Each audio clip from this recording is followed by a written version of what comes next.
On behalf of Glasgow Caledonian University, it gives me great pleasure to welcome you to Glasgow today for the inaugural World Hepatitis Summit. The 67th World Health Assembly recognised viral hepatitis as a global public health problem and noted with deep concern the 1.4 million lives lost to the condition every year, similar in magnitude to deaths from HIV, AIDS or TB. The Assembly expressed concern that preventative measures are not universally implemented and that equitable access to effective, affordable, safe diagnostics and treatment is lacking in many parts of the world, particularly in developing countries. The World Health Organization, in its Global Health Sector Strategy on Viral Hepatitis 2016 to 2011, outlines ambitious targets for 2030.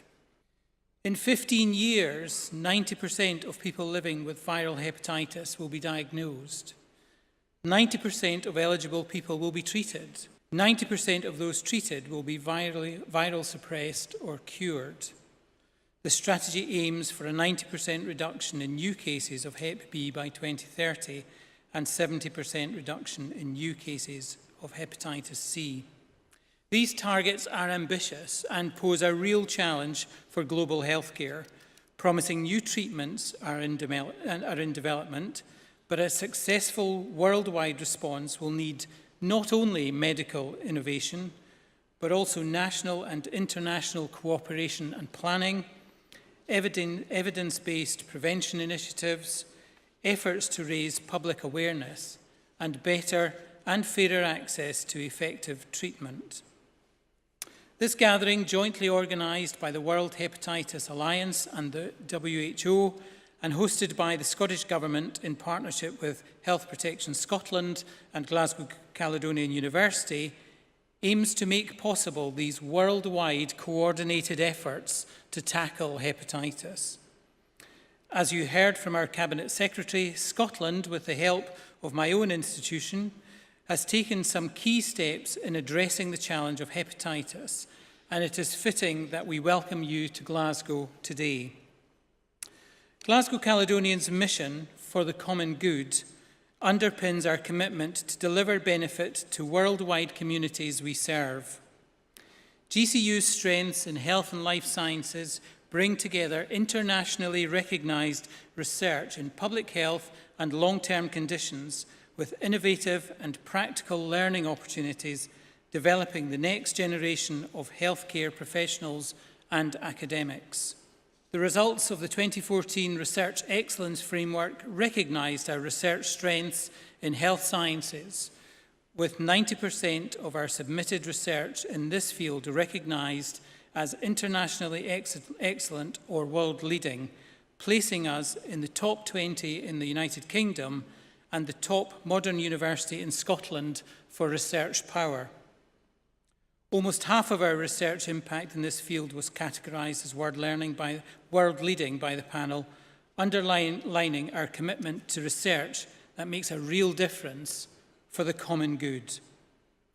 Our research group in blood-borne viruses, headed by Professor Sharon Hutchinson, who will share her findings with you later today, has not only carried out rigorous epidemiological research, but has worked jointly with Health Protection Scotland over many years to bring the outcomes of their research into practice.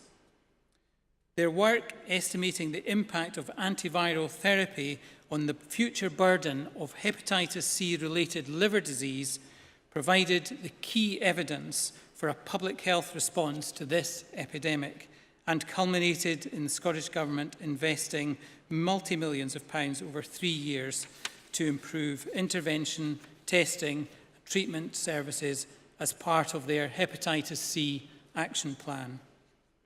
There is now strong evidence that this action plan, regarded globally as a model of best practice, has been part of a real breakthrough in the prevention and treatment of hepatitis C infection in Scotland.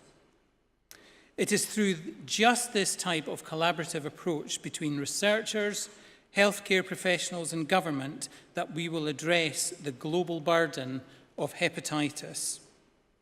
As patients, policymakers and health professionals, over the next 3 days, you have the opportunity to share your knowledge and expertise, learn about innovations in epidemiology, prevention and therapies, and develop your plans for the future.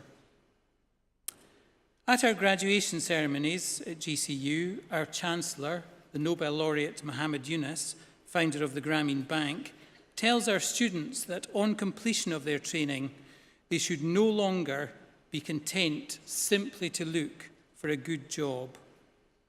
In today's globally networked, diverse and innovative world, he throws out a challenge to use their talents and creative power to become world changers. I trust that this summit will mark a step change in the scale of our efforts against hepatitis and result in a real impact on the global suffering it causes. In wishing you a warm Glasgow welcome, I would ask you to reflect on the challenge from Professor Yunus. Use your talents and your creative power to become world changers for the common good. Thank you.